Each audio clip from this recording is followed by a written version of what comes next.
அஸ்ஸலாமு அலைக்கும் வரஹ்மத்துல்லாஹி வபரகாத்துஹு. சிஸ்டர்ஸ், வெரி சாரி, நேத்து குடுத்த அந்த ஃப்ளையர்ல பார்த்தீங்கன்னா, நான் வந்து டாபிக் மாத்தி குடுத்துட்டேன். ஓகேங்களா? இன்னைக்குள்ள டாபிக் வந்து மரணம். சரிங்களா? அதனால அதுக்கப்புறம் நான் கரெக்ட் பண்ணி போட்டேன். பட் எல்லாருக்குமே ஃபார்வர்ட் பண்ணிட்டேன் அப்படிங்கிறதுனால நான் திரும்ப போயிட்டு இன்ஃபர்மேஷன் குடுக்கல.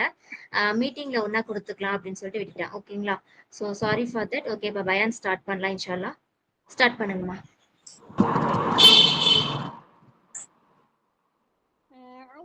أعوذ بالله من الشيطان الرجيم.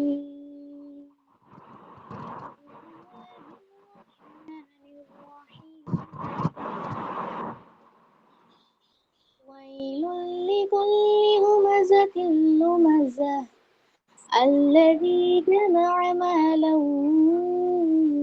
وعدده يحسب أن ماله كلا لينبذن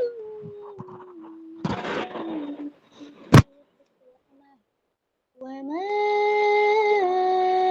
أدراك ما الحطمة نار الله الموقدة التي تطلع على الأفئدة إنها عليهم مؤصدة في عمد ممددة صدق الله العليم. அளவற்ற அருளாளனும் நிகரற்ற அன்புடையவனாகிய அல்லாஹ்வின் பெயரால். குறை கூறி புறம் பேசும் ஒவ்வொருவருக்கும் கேடுதான். அவன் செல்வத்தை திரட்டி அதை கணக்கிடுகிறான். தனது செல்வம் தன்னை நிலைத்திருக்க செய்யும் என்று எண்ணுகிறான். அவ்வாறில்லை. ஹுதமாவில் அவன் எரியப்படுவான். ஹுதமா என்பது என்னவென உமக்கு எப்படி தெரியும்? மூடப்பட்ட அல்லாஹ்வின் நெருப்பு. அது உள்ளங்களை சென்றடையும். நீண்ட கம்பங்களில் அது அவர்களை சூழ்ந்திருக்கும். அல்லாஹ் உண்மையை உரைத்தான். அல்ஹம்துலில்லாஹ்.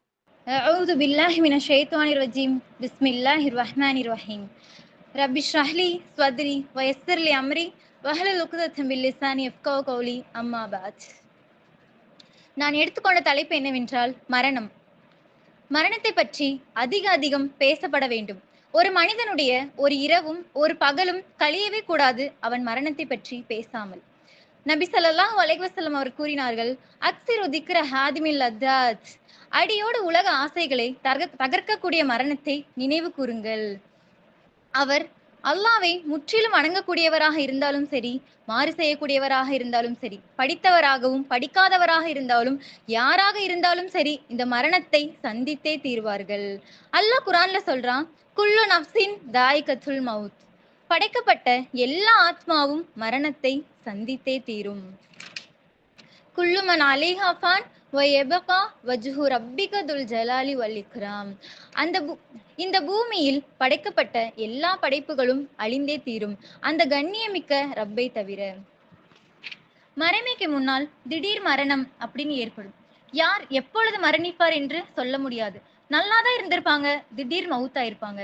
மவுத்தாயிட்டாங்க அப்படின்ற செய்தி நம்ம காதுக்கு வரும். அப்படிப்பட்ட காலகட்டத்துல தான் நம்ம என்ன பண்ணிட்டு இருக்கோம், வாழ்ந்துட்டு இருக்கிறோம். நிரந்தரமே இல்லாத இந்த வாழ்க்கைக்கு வேண்டி எவ்வளவு போட்டிகள், பொறாமைகள், சின்ன சின்ன விஷயத்துக்கு வேண்டி உறவுகளை முறிக்கிறது, பேசாம இருக்கிறது, நகை சேர்க்கணும், வீடு கட்டணும், அதே நோக்கத்துலதான் நம்ம என்ன பண்ணிட்டு இருக்கிறோம், ஓடிட்டு இருக்கிறோம். மவுத்தாயிட்டா நமக்கு மறுமை வாழ்க்கை அப்படின்னு ஒண்ணு இருக்கு, அதுதான் நிரந்தரமான வாழ்க்கை. அல்லாஹ் நம்ம கிட்ட கேள்வி கேட்பான். நம்ம தொழுகையை பற்றியும் குர்ஆன் ஓதுதல் பற்றியும் இந்த உலகத்துல எப்படியெல்லாம் வாழ்ந்தோம் பற்றியும் அல்லாஹ் கேள்வி கேட்பானே அப்படின்னு யாருமே என்ன பண்றது இல்ல, யோசிக்கிறதே இல்ல. நம்ம மவுத்தாயிட்டோம்னா எதை கொண்டு நம்ம மகிழ்ச்சி அடைவோம்? நம்ம சேர்த்து வச்ச சொத்துக்களை கொண்டு மகிழ்ச்சி அடைவோமா? நம்ம படிச்சு வாங்கின பட்டங்களை கொண்டா, டாக்டர், இன்ஜினியர் என்கிற பட்டத்தை கொண்டா மகிழ்ச்சி அடைவோம்? அது நமக்கு எந்த ஒரு பயனும் தராது. இந்த உலகத்துல எதுவுமே நம்ம கூட வரப்போறது இல்ல. நம்ம ஆசையா கட்டின வீடு, நம்ம பெற்றோர்கள், நம்முடைய உறவினர்கள் எதுவுமே நம்ம கூட வராது. நம்ம செய்த நன்மையை தவிர நம்ம கூட எதுவுமே வராது. நம்ம மவுத்தானதுக்கு அப்புறம் நம்மள 3 விஷயம் நம்மள பின்தொடரும். குடும்பம், செல்வம், அமல்கள். இரண்டும் திரும்பிவிடும். குடும்பமும் செல்வமும் திரும்பிவிடும். அமல்கள், அதாவது நம்ம செய்த நன்மைகள் மட்டும்தான் நம்ம கூட வரும்.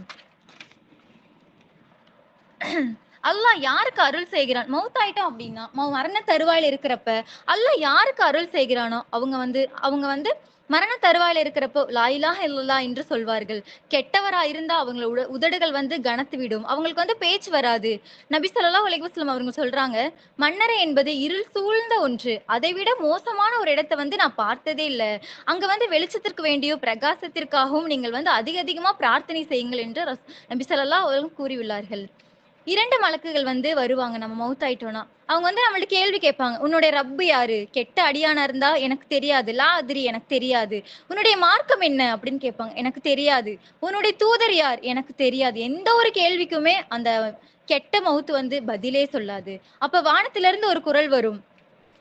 அவன் வந்து பொய்யன். நரகத்தோட விரிப்பை வந்து அவனுக்கு விரியுங்கள். நரகத்தின் வாசல்களை திறந்து வையுங்கள். விஷக்காற்றை வீசுங்கள் அப்படின்னு அல்லாஹ் வந்து வானத்துல இருந்து சொல்லுவான். அதை வந்து அந்த மனிதன் வந்து காதால அவன் கேட்பான். அந்த மனிதன் கத்துவான். கபுர் வேதனையே என்னால தாங்க முடியல அப்படின்னு சொல்லி அந்த மனிதர் வந்து கத்துவான். மறுமை ஏற்படுத்துற அல்லாஹ் அப்படின்னு சொல்லி அந்த மனிதன் அப்படி கதறுவான். அதை அந்த சுத்தி இருக்கிற மலக்கு வந்து அவனுக்கு வந்து அதுவும் கேட்காது. அவர் வந்து வாயும் பேச முடியாது. அப்படிப்பட்ட ஒரு மலக்க தான் அல்லாஹ் என்ன பண்ணியிருப்பான், கெட்ட அடியானுக்கு தண்டனை கொடுக்கறதுக்காக அல்லாஹ் வந்து ஏற்படுத்தியிருப்பான். அல்லாஹ் நம்ம அனைவரையும் பாதுகாப்பானாக. இம்மைக்காக வாழாமல் அனைவரும் மறுமை வாழ்க்கைக்காக வாழ வேண்டும் என்று கூறியவளாக எனது உரையை முடித்துக் கொள்கிறேன். அஸ்ஸலாமு அலைக்கும் வரஹ்மத்துல்லாஹி வபரகாத்துஹு.